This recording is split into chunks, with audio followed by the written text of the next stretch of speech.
Captain Noah Grayson pressed his back against the rock and screamed into the radio with everything he had left. "We are dying out here. Somebody get me air support right now."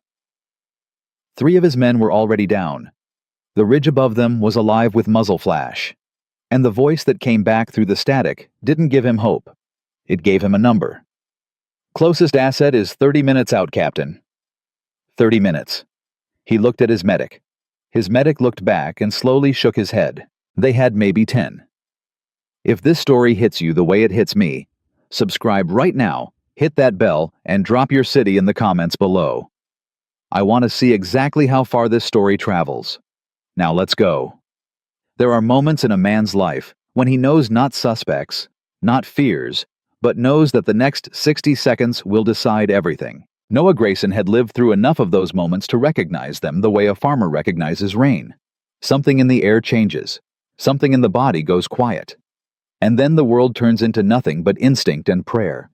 This was one of those moments. He was flat against a granite shelf, maybe 4 feet wide on the eastern wall of a narrow valley, cut so deep into the Kunar Mountains that the sun only touched the bottom for about 2 hours a day.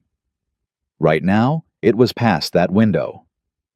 The valley was in shadow, and the shadow was full of fire. His team. 8 men, all SEALs, all professionals, all men he'd trust with his life, because he had repeatedly were spread across 40 meters of broken ground.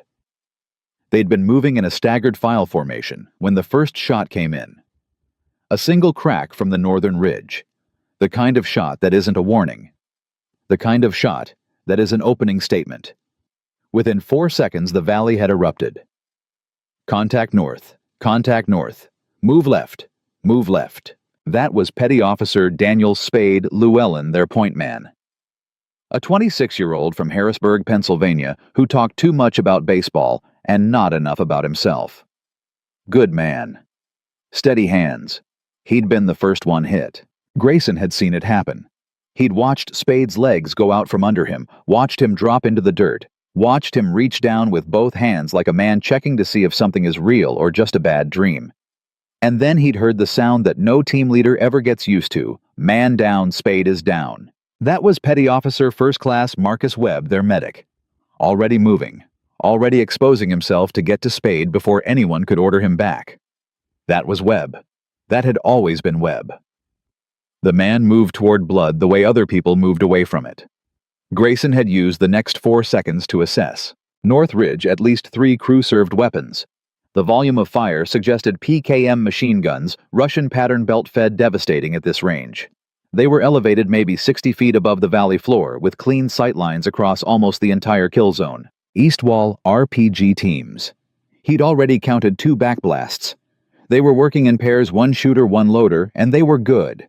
The first RPG had landed 12 feet from Petty Officer Thomas Cruz, and the concussion had knocked Cruz flat. Cruz was up.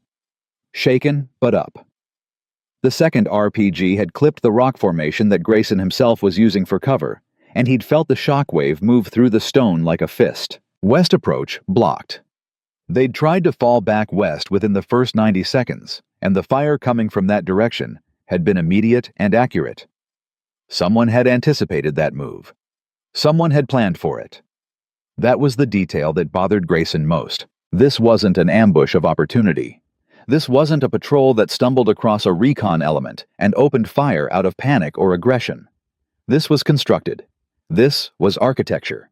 Someone had looked at this valley, understood how a SEAL team would move through it, and built a kill box that assumed every standard response, which meant whoever was on those ridges had trained for this, or had been trained by someone who had.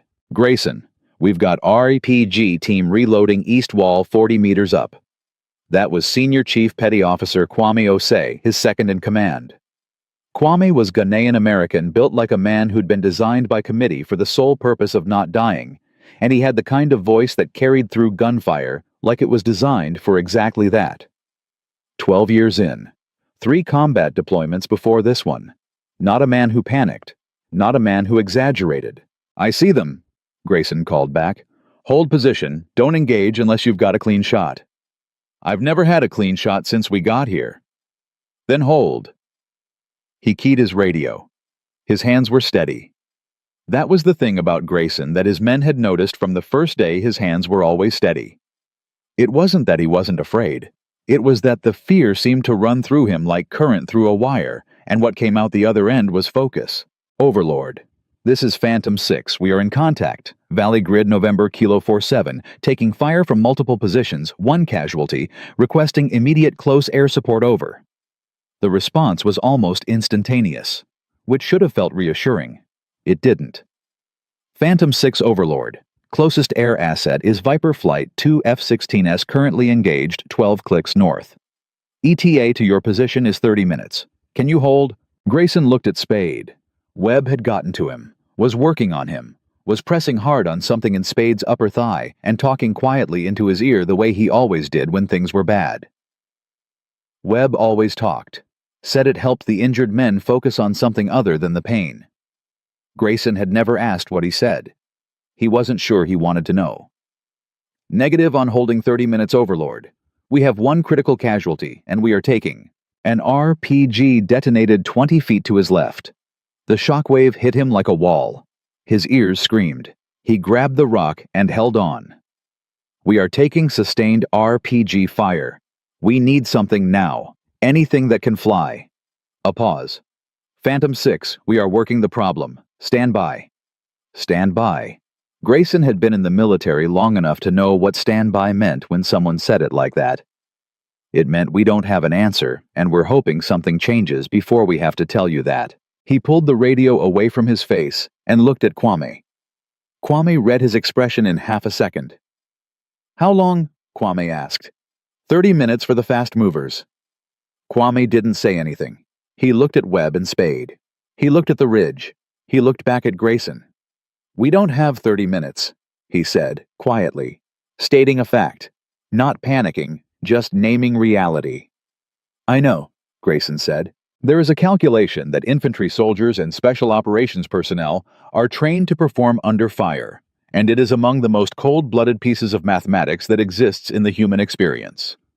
How long do we have? Not in the abstract, not as an estimate, as a calculation. Based on ammunition, count casualty status, enemy rate of fire, terrain advantage, and available cover. You take all of those factors, you run them against each other, and you get a number. Sometimes that number is measured in hours. Sometimes it is measured in minutes. Sometimes you don't finish the calculation because you already know the answer is too small. Grayson ran it. 8 men. 3 down. Spade critical. 2 others with minor wounds that hadn't slowed them yet, but would. Ammunition state was reasonable but not comfortable. They'd been on a 3-day recon mission and had packed accordingly enough to fight not enough to hold a sustained position. Enemy at minimum 12 to 15 fighters based on the volume and diversity of fire. Probably more. The RPG teams were rotating, which meant they weren't burning through their ammunition carelessly. They were pacing themselves. They intended to be here for a while. Terrain 0 advantage for the SEAL team. The valley walls were too steep to climb under fire. The western approach was blocked. The northern end of the valley was where the heaviest fire was originating. The southern end, the direction they'd come from, was their only possible avenue of escape. But getting there meant crossing 40 meters of open ground that was currently being swept by PKM fire at 600 rounds per minute. 600 rounds per minute. Do the math on how long it takes to cross 40 meters.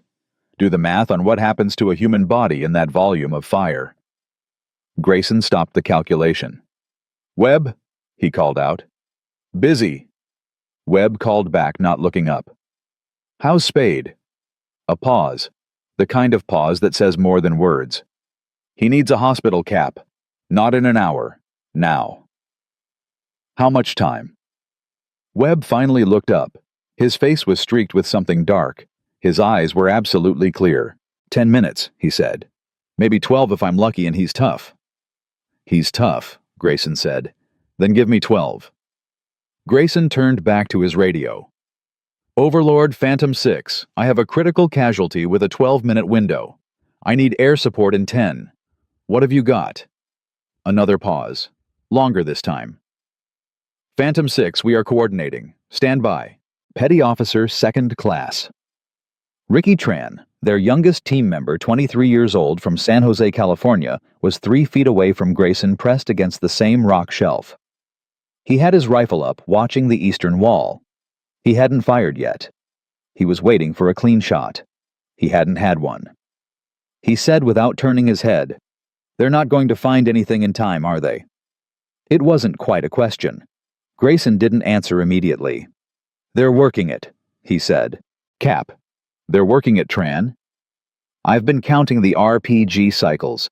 They've got at least 4 launchers rotating. That's a big team. That's a lot of logistics. Somebody put resources into this." "I know. That means they're not leaving until—" "Tran." "Sir." "Shut up and watch the wall." "Yes, sir." A beat of silence between them.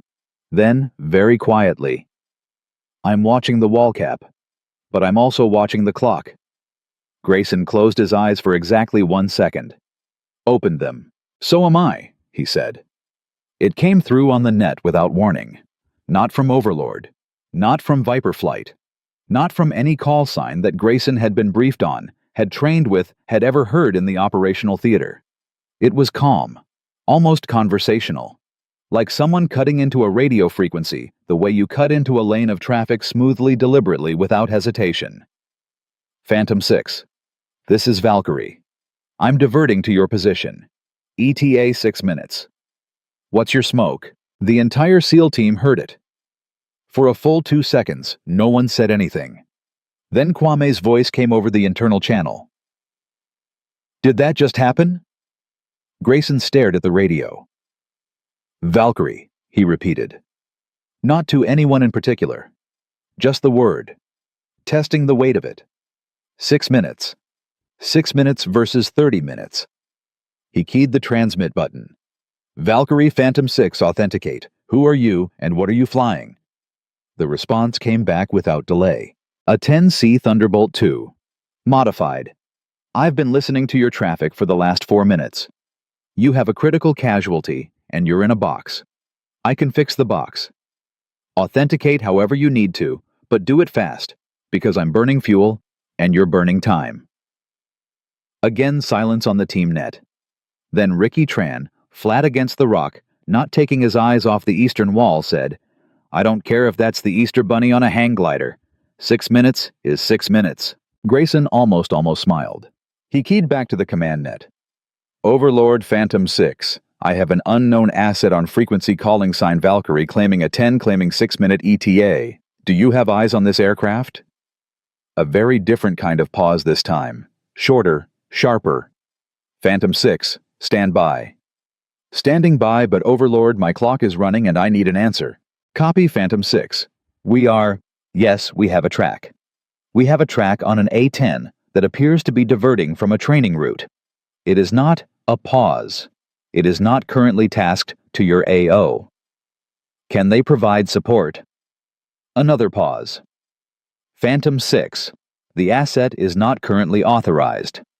An RPG hit the rock shelf 6 feet above Grayson's head. Stone fragments rained down across his shoulders. He felt one cut across his cheek. He didn't move. "Overlord," he said, and his voice was completely flat, completely controlled. "I have a man bleeding out in 10 minutes. I have an aircraft offering to help in 6, and I have no other options. I am asking you to authorize." Dead air. Then, "Authorization is your call, Captain. It's your AO." Which was the bureaucratic way of saying, "We can't approve this, but we won't stop you." Grayson didn't hesitate. He switched back to the frequency Valkyrie was transmitting on. "Valkyrie Phantom 6.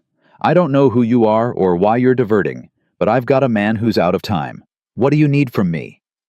The voice on the other end, steady, unhurried, carrying the particular kind of calm that isn't the absence of tension, but the management of it, replied, "I need you to keep your heads down for 5 minutes and 40 seconds. Then I need you to trust me. Can you do that?" Grayson looked at Kwame. Kwame shrugged, a small shrug, the shrug of a man who has exhausted all other options and recognizes it. "Valkyrie," Grayson said into the radio, "we can do that. Here is what 5 minutes and 40 seconds feels like in a valley with no exits and incoming fire from 3 directions. It feels like a lifetime. and it feels like nothing at all. Grayson spent the first 90 seconds moving. He got Quam to redistribute their ammunition, pulling from the lighter wounded men, getting it to the ones with the best firing positions. He moved Cruz from his exposed position behind a boulder that was slowly being eroded by PKM fire to a more defensible position behind a collapsed section of valley wall. He checked on Spade himself, knelt beside Webb for 15 seconds, put his hand on Spade's shoulder, looked into Spade's eyes. Spade was conscious, barely. His eyes were glassy but present. His lips were moving. Grayson leaned in. Spade said very quietly, "Tell me we've got air coming." "We've got air coming," Grayson said. "Real air, not just—" "Real air, Spade. 6 minutes." Spade closed his eyes, breathed. "Okay," he said. "Okay, I can do 6 minutes." Grayson stood up and moved back to his position. He spent the next 2 minutes on the radio talking to Overlord, who was still running circles trying to formally authorize something that was already happening. Talking to Viper Flight, who was still 12 minutes out even at maximum speed. Talking to Valkyrie, who gave him precise, specific questions about the terrain that told him immediately that this was not a pilot guessing. Valley orientation north-south or east-west. North-south. We're on the eastern wall. Elevation of northern ridge above your position. Approximately 60 feet. PKM placement. Are they static or moving? Static. 2 confirmed, possibly 3. And the RPG teams, you said east wall. Are they firing from covered positions or exposed? Partially covered. Rock formations. But they're having to expose to fire, the geometry forces it. A brief pause. Good. That's actually helpful. How is that helpful? Because it means I know exactly where they'll be when I come in low. Grayson processed that. How low are you planning to come in? Another pause. Slightly longer. Low enough to matter, she said. And something in the way she said it, the precision of the non-answer, the confidence without bravado, hit Grayson in a way that surprised him.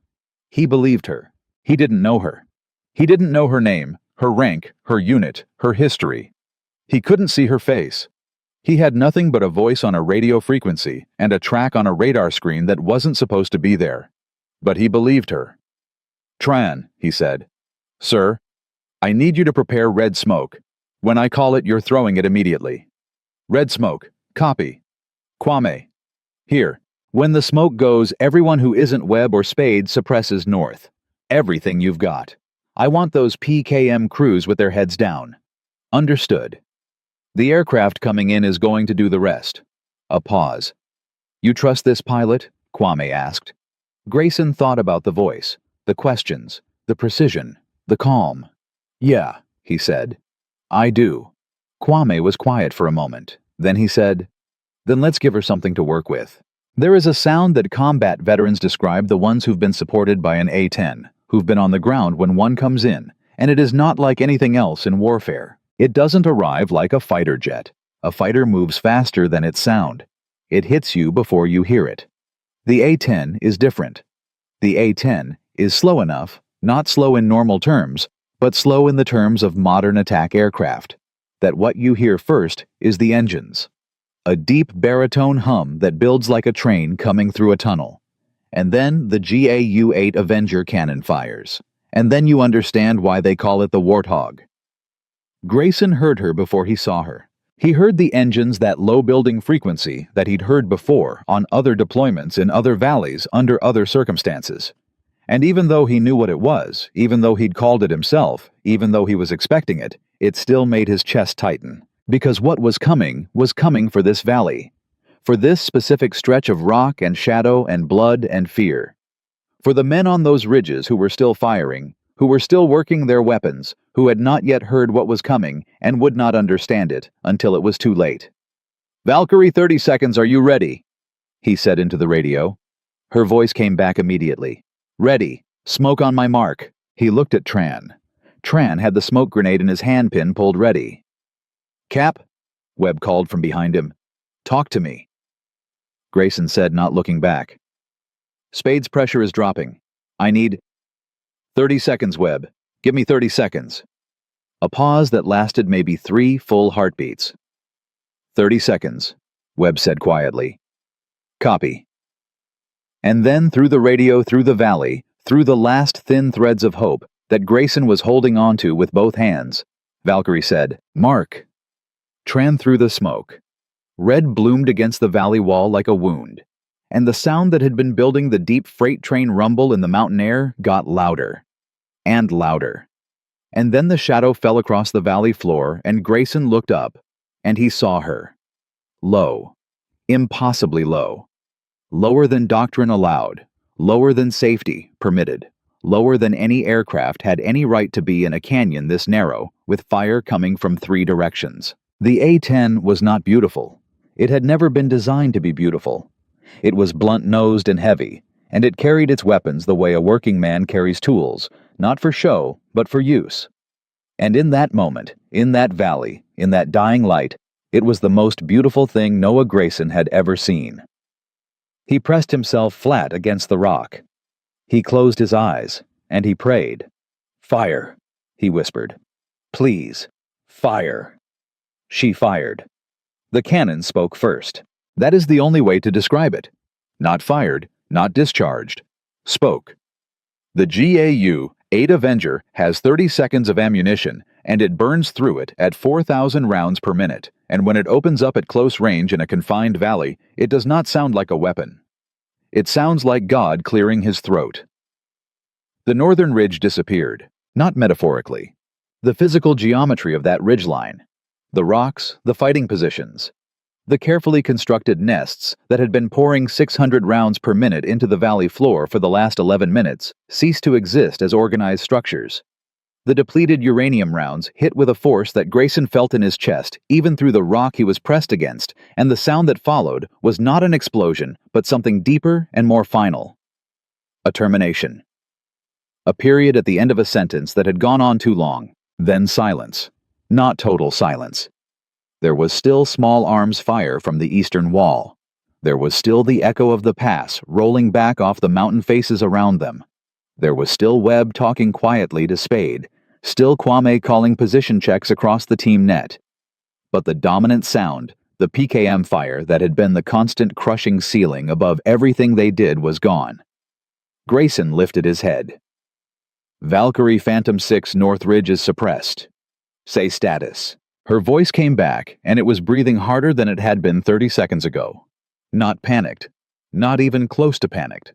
But different. The voice of someone who was actively flying, actively working, actively keeping an aircraft in the air through conditions it was not designed for. Status is, I've got RPG teams on the eastern wall that are now very interested in me. I'm going to need a second pass. Where exactly are they on that wall? 40 meters up from the valley floor, there's a shelf natural formation runs maybe 20 meters north to south. They've been rotating through 4 firing positions on that shelf. Rotation pattern. 2 fire 2 reload. Roughly 8-second cycle. A pause. She was calculating. He could almost feel it. Okay. On my second pass, I need you to suppress that shelf. Everything you've got, any angle you can get for exactly 12 seconds starting on my call. Can you do that? Grayson didn't hesitate. We can do that. And Captain, yeah. Tell your men to stay flat. I'm going to be very close. He pulled the radio away and looked at Kwame, who was 6 feet away and had heard every word. Kwame said, How close is very close? I don't know, Grayson said honestly. But I think we should stay flat. Outstanding advice, Kwame said, and began passing the word down the line. What happened in the next 40 seconds was the kind of thing that combat veterans spend decades trying to describe to people who weren't there and never quite succeeding. Not because the words don't exist, but because the experience doesn't translate into language without losing something essential. The smell of it, the weight of it, the way time seems to compress and expand simultaneously so that 1 second lasts forever and 12 seconds disappear in a heartbeat. Valkyrie called the mark. Grayson's team opened up. Every rifle, every weapon that could be brought to bear on that eastern shelf firing simultaneously. It was ragged and imperfect, and it was everything they had. And the A-10 came in for its second pass. Lower than the first. Impossibly, incomprehensibly lower.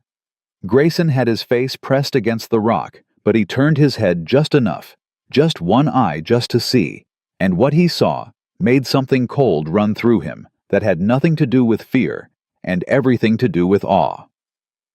The aircraft was threading the valley like a needle, and it was low enough that he could see the individual weapons mounted under its wings, could see the damage on its fuselage from small arms fire it had already taken, could see the cannon fired again. The eastern shelf ceased to exist as a tactical problem. And then something changed. The A-10 shuddered. Not gracefully.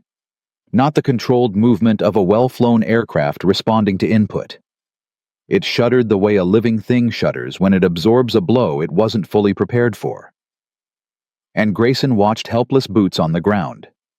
Nothing in his hands that could reach what was happening 200 feet above him as a thin trail of something dark began to stream from the right side of the aircraft. "Valkyrie," he said into the radio, and his voice came out lower than he intended. "Valkyrie, are you hit?" 3 seconds of silence. 3 seconds is nothing. 3 seconds is less than a breath.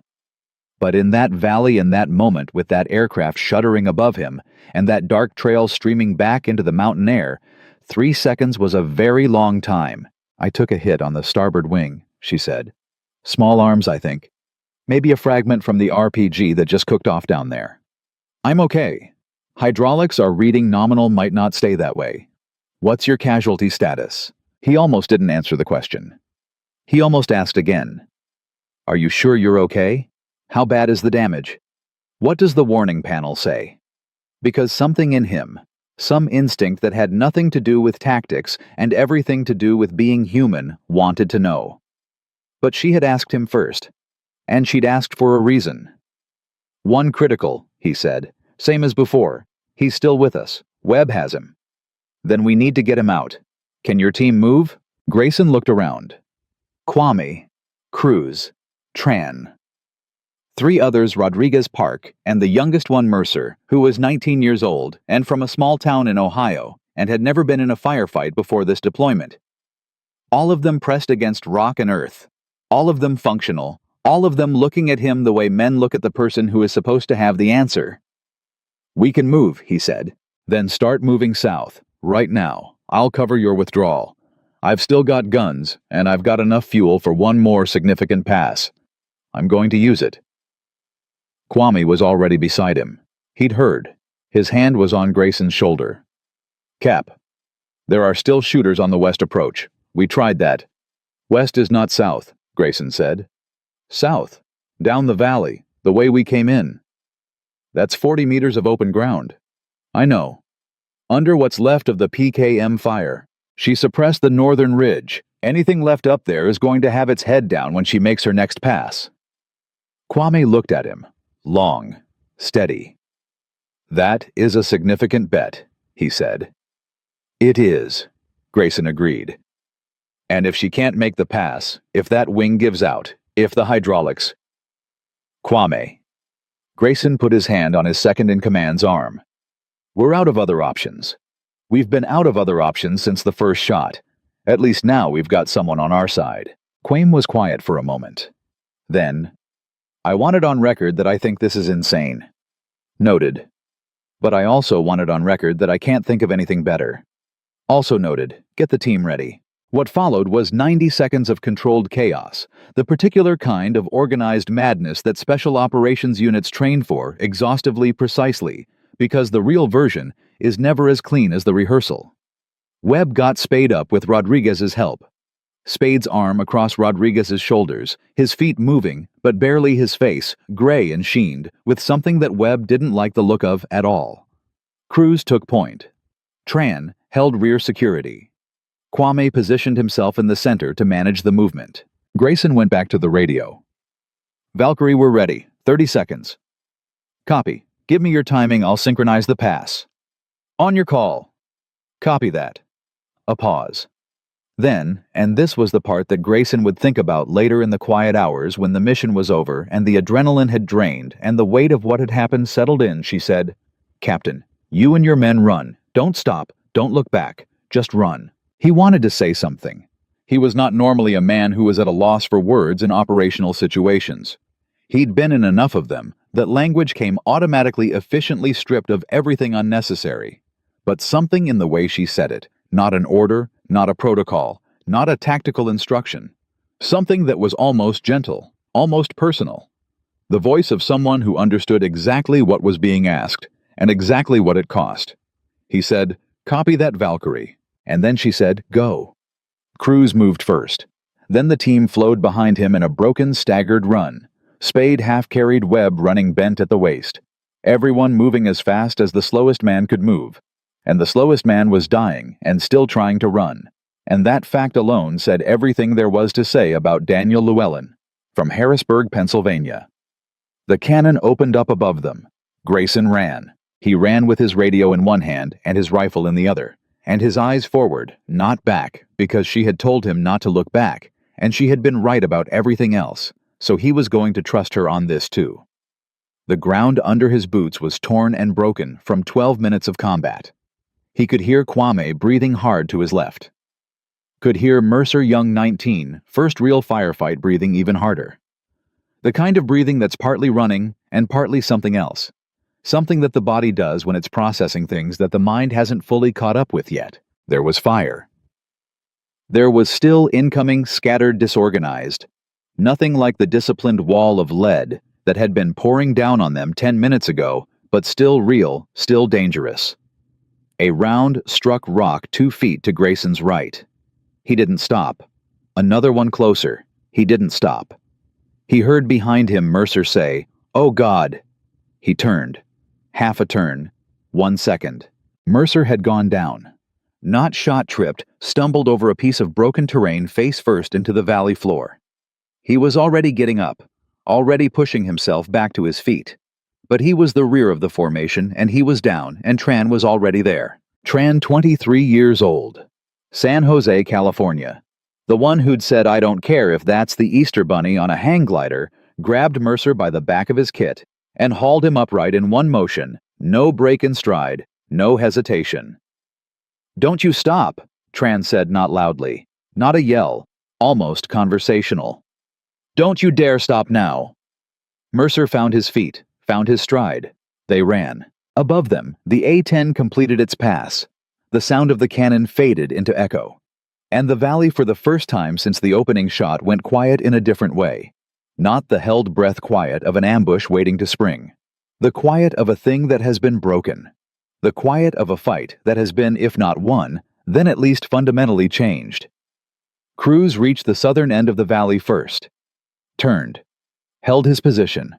Watched the team pour through. 1, 2, 3. Rodriguez and Spade. Rodriguez breathing in great heaving gasps. Spade's feet barely touching the ground, but touching it, still touching it. 4. Webb. 5, 6. Quam. 7. Tran. 8. Mercer. Cruz counted them. 8 men. 8 men who had been 8 men at the start and were still 8 men. He exhaled. Grayson came through last. He always came through last. That was not a rule. It was not a protocol. It was just a thing that was true about Noah Grayson. He came through last. He turned around and looked back at the valley. From the southern end, looking north, it was quieter than it had any right to be. The northern ridge was unrecognizable. The eastern shelf was gone. Whatever organized, planned, resourced fighting force had constructed that kill box had been reduced to something that was no longer a tactical problem. There were still men alive on those slopes. Some of them might even still be armed. But they were not firing. They were not firing, and somewhere above the valley, he couldn't see the aircraft. It had banked away to the east. Somewhere in the mountain air, the engines of the A-10 were still running. He keyed the radio. "Valkyrie Phantom 6, we are clear of the valley. All 8 men. Say your status." A longer pause than he expected. He waited. "Valkyrie, say status." Then her voice came back, and it was different from the passes. Different from the tactical, clean efficiency of the targeting runs. This voice was tighter. Controlled in a different way. Controlled the way a person's voice is controlled when something is wrong. And they are managing it actively. And they do not want anyone to know how close to the edge it is. Status is... A pause. Manageable. Hydraulics dropped about 20% on the last pass. My starboard elevon is sluggish. I've got a warning light I don't love. Grayson stopped walking. What kind of warning light? The kind that suggests I land somewhere in the next 40 minutes rather than the next 4 hours. Can you make base? Another pause.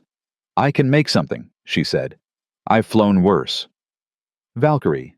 Captain. Her voice was steady again, deliberately steady. Your man, the critical casualty. Is he going to make it?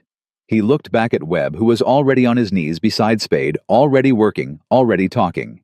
He caught Webb's eye. Webb held up 2 fingers and gave a small, cautious nod. 2 more signs of life. Maybe more than that if they moved fast. He's going to make it, Grayson said, and he said it like he meant it, like the saying of it was itself a commitment. Good, she said, simply, quietly, the way you say something when it's the only thing that mattered. Valkyrie, who are you? Grayson asked. I mean that seriously. Who are you, and why were you on that frequency, and why did you divert? The pause this time was different from all the others. Not tactical, not managing information, something more personal, something more complicated. I was on a training route, she said finally. Routine flight, heading back to base. And I heard your traffic and I... Another pause. I did some math. What kind of math? The kind where 30 minutes is not 6 minutes, and 6 minutes is the difference between a team that makes it and a team that doesn't. Grayson stared at the empty air above the valley where the aircraft had been. You weren't authorized to divert, he said. No. She agreed. I wasn't. You could lose your wings for that. A beat. Probably, she said. You knew that when you called in. I did. He didn't say anything for a moment. Around him, his team was moving, setting up a hasty defensive perimeter, getting Spade stabilized, calling in their position to Overlord, doing all the things that needed to be done. Professional. Automatic. The machinery of survival continuing to run even when the immediate threat was gone, because the body keeps going even when the mind needs a moment to stop. Grayson gave himself exactly 1 moment. Why? He asked. It was the simplest question he'd asked all day. Her answer was even simpler. Because you were asking, she said, and I was there. He heard something shift in her aircraft, a change in engine tone, subtle, but present, the kind of sound that pilots hear and feel before they understand it consciously. Then her voice again, professional again, the warmth folded back into efficiency, the way a blade folds into a handle. I need to start my transit back. I'm going to give Overlord my damage report and file the flight deviation. After that, a pause, it'll be out of my hands. Valkyrie, take care of your man, Captain. Get him home. I will. And Valkyrie. He stopped, started again. Because some things need to be said even when they feel inadequate, even when the words are not big enough to hold what they're trying to carry. Thank you for the math. There was a pause.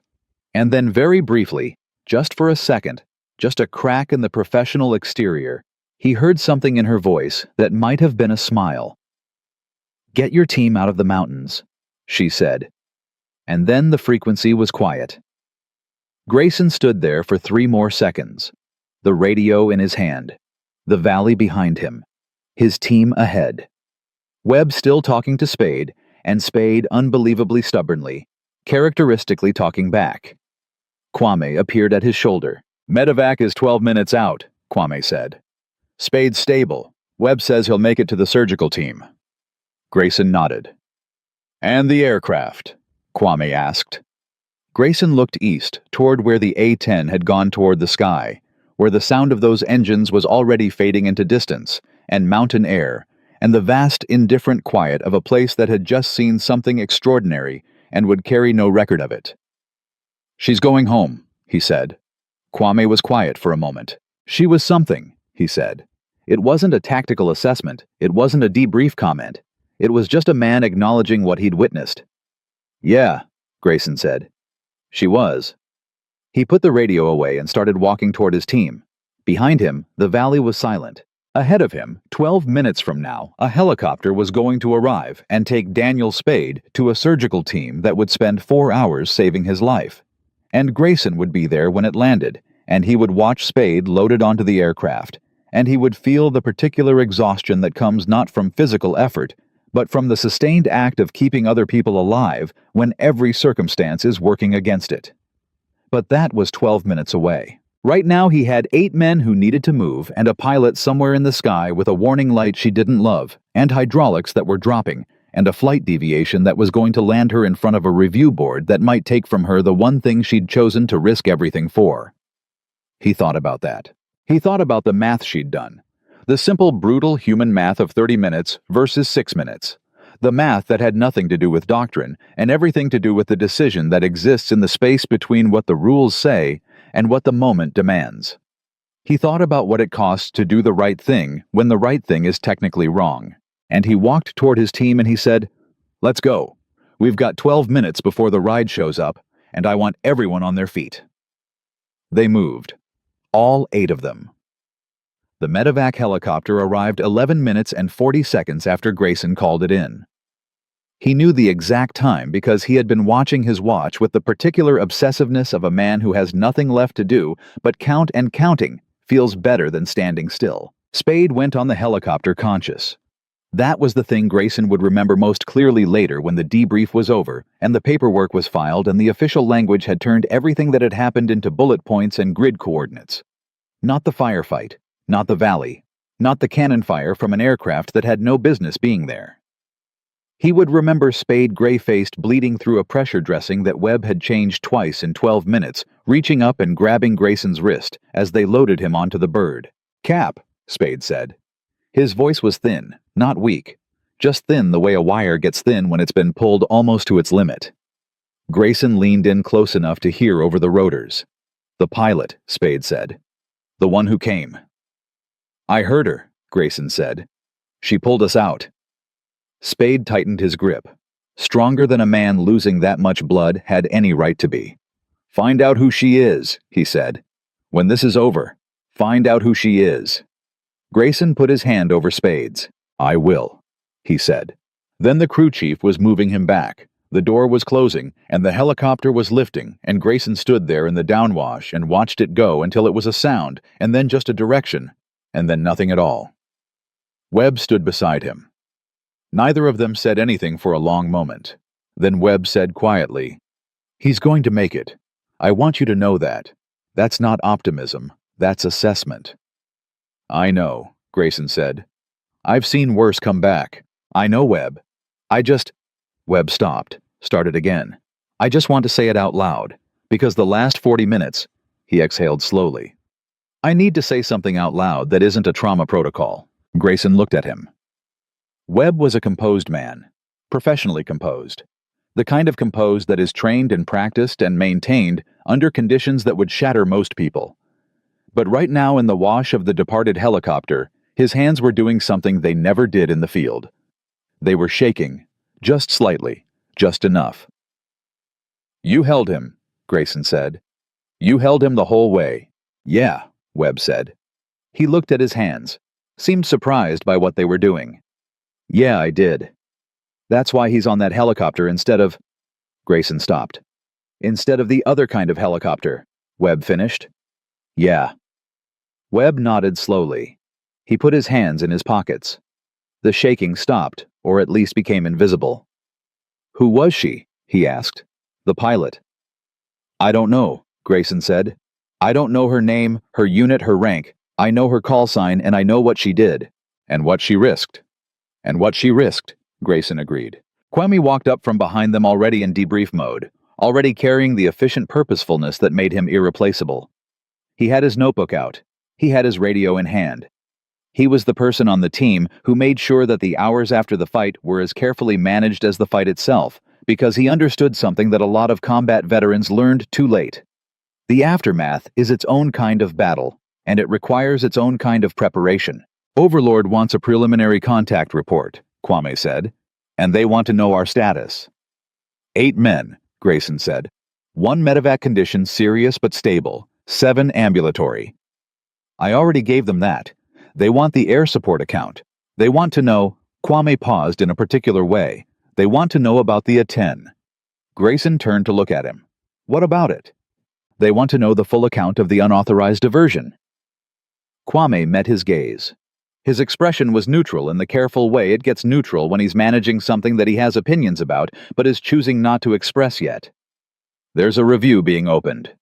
Grayson went still. How fast? He asked. They're already calling it an unauthorized flight deviation and a breach of operational protocol. The pilot filed her damage report 20 minutes ago when she landed.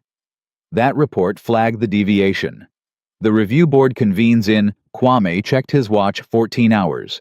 The number landed like something physical, 14 hours. She had landed the aircraft damaged hydraulics, degraded starboard elevon, sluggish warning light active, and the first thing the system had done was open a case against her. Not debrief her, not assess the damage, not cross-reference the unauthorized diversion against the outcome it had produced. Open a case. Grayson felt something move through him that was not quite anger. Anger is hot. This was cold. The particular cold that comes when you encounter institutional machinery doing exactly what institutional machinery is designed to do and doing it with perfect indifference to everything that actually matters. Where did she land? He asked. F.O.B. Salerno, Kwame said. Grayson looked at his watch. F.O.B. Salerno was 40 minutes by vehicle if the roads were clear. The roads were never clear, but there were helicopters at F.O.B. Salerno, and there were also helicopters here. Get me on a bird to Salerno, Grayson said. Kwame blinked. Just once. You want? I want to be at that review board. I want to be there when they open it. Can you get me on something going to Salerno in the next hour? Kwame looked at him for a long moment, reading him the way people who have worked closely with someone for years read them, not the words, the thing behind the words. I can get you on a logistics flight, he said. Leaves in about 45 minutes. Book it. Capche. Kwame stopped himself, then continued. The team needs a debrief. Mercer in particular, first major contact. He went down in the run. He got back up, Grayson said. Tran got him up.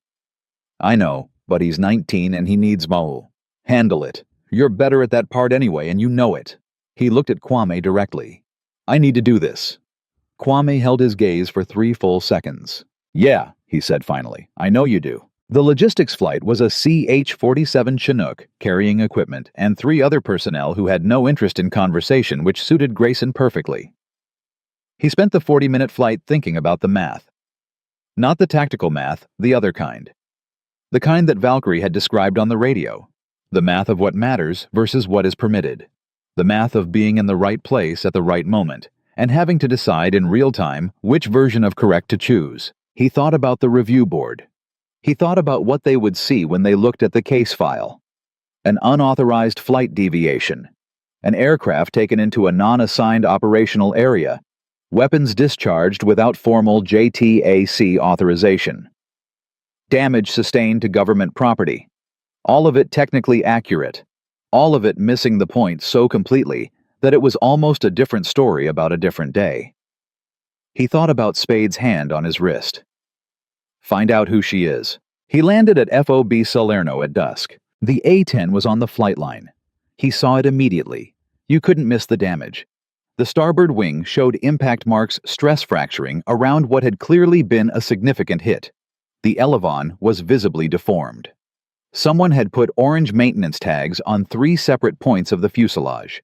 A crew chief was walking the aircraft with a clipboard, and his expression was the expression of someone who is making a list that is longer than he expected. But the aircraft was there. It had made it back. Grayson found the operations building and asked for the pilot.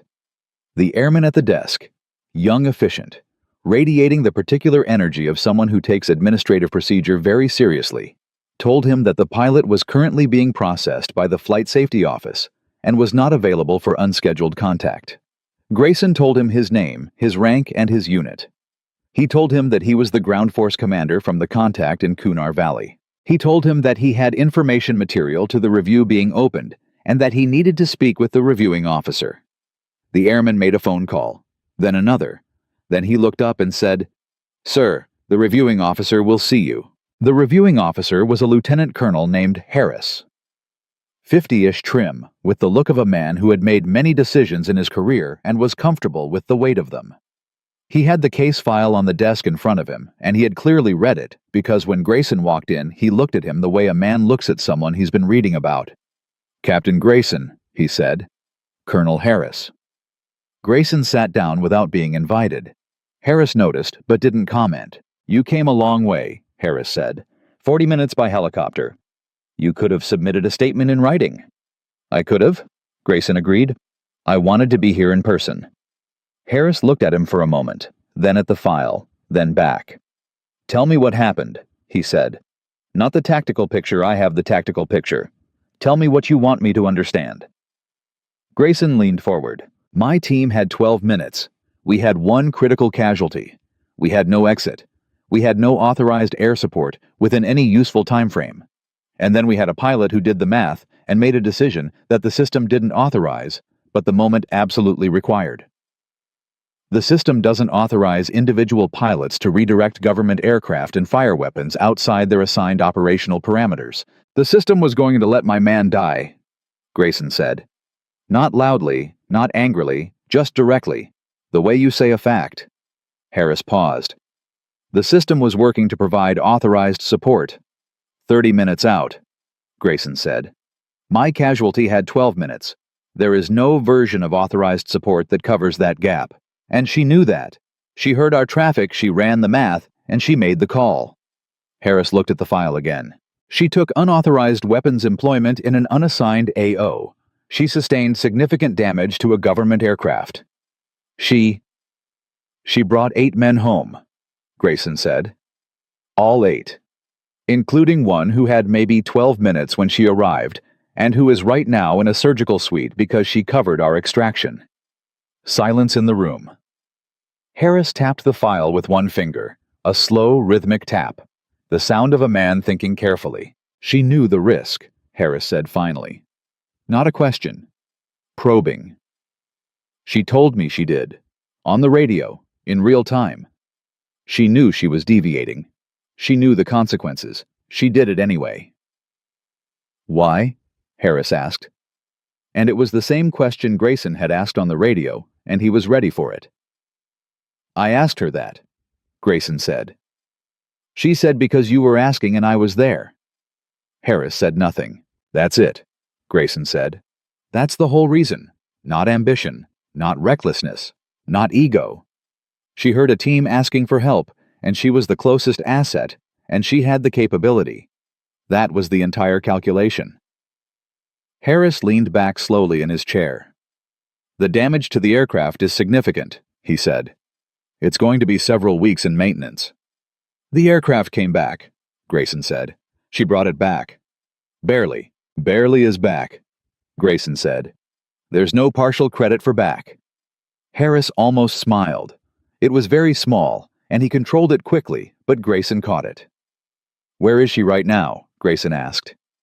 "Flight safety debrief. Should be finishing in..." Harris checked his watch, 20 minutes or so. "I'd like to speak with her.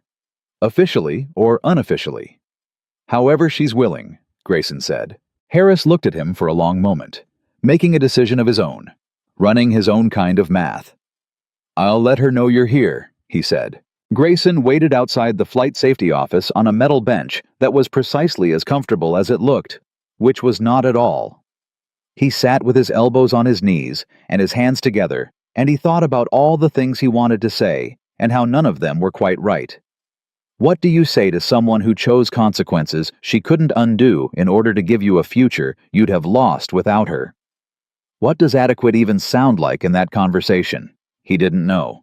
He was still working on it when the door opened. She was smaller than he'd expected. Not small, she moved like someone who was entirely comfortable in her own physical capability, with the particular economy of motion that serious pilots develop from years of operating in 3 dimensions. But he had built an image of her from the voice, and the voice had sounded large in that valley, had filled the radio frequency and the mountain air with a presence that felt massive. And the person walking out of the flight safety office was a woman of average height, with short dark hair and grease on her left hand, from where she must have been gesturing at the aircraft damage during the debrief. And she looked tired in the way that has nothing to do with sleep, and everything to do with the specific exhaustion of doing something hard, and then having to explain it to people who weren't there. She saw him and stopped. For a moment, neither of them said anything. Then she said, "Captain Grayson." "Captain Rasta," he said.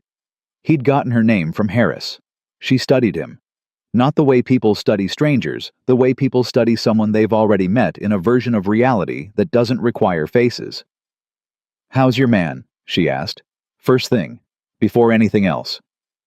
"In surgery," he said. "Webb says he'll make it." Something shifted in her face. Subtle, controlled, but real. "Good," she said, the same way she'd said it on the radio, like it was the only thing that mattered, and it was. "You knew about the review board before you landed," he said. "I knew before I made the second pass," she said. "Once I deviated and discharged weapons, the deviation was in the logs. That's automatic. I knew what was waiting. And you made the second pass anyway." She looked at him steadily. "Your team was still in the valley," she said. He wanted to ask her more. He had 100 questions. About the flying, about the damage, about what it felt like to thread an A-10 into a canyon that narrow at that altitude with fire coming from 3 directions. About whether she'd been afraid. About what she'd seen from 12,000 feet that had made the decision feel not just necessary, but inevitable. But he looked at her face, at the tiredness in it, and the quiet steadiness underneath the tiredness, and the way she was holding herself with the particular posture of someone who has done the thing they needed to do, and is now prepared to accept whatever comes next. And he understood that those weren't the questions that mattered right now.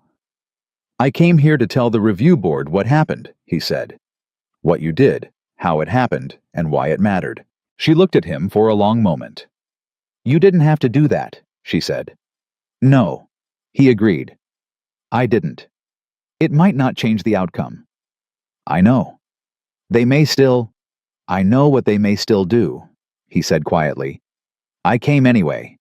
She looked down at her hands, at the grease on her left hand. She seemed to notice it for the first time, rubbed at it absently with her thumb. "I did what I would have wanted someone to do," she said finally. "If it had been me on the ground, if it had been my team, I would have wanted someone to run the math and make the call." She looked up. "That's all it was." "That's not a small thing," he said. "No," she agreed. "But it's a simple one." He stood. She stood. They looked at each other in the hallway of a flight operations building on a forward operating base in Afghanistan. 2 people who had been through the same 30 minutes of violence from completely opposite ends and had arrived in the same place by completely different paths. "I'm going to talk to Harris," Grayson said, "tonight. And I'm going to write the most detailed official statement I've ever written in my career. And I'm going to make sure that every person who sits on that review board understands exactly what the math looked like from the ground." She nodded slowly. "Thank you," she said. Simple. Unadorned. "Don't thank me," he said. "You gave me something to tell them. I'm just the one who gets to say it out loud." She almost smiled. The same way Harris had almost smiled, controlled brief reel. "Your man?" she said. "Spade? What's his real name?" "Daniel Llewellyn," Grayson said. "From Harrisburg. Talks too much about baseball." Something crossed her face that was not quite a smile and not quite grief, and was somehow both at once. "Daniel Llewellyn," she repeated quietly, like she was storing it, like it was something she intended to keep. "He asked me to find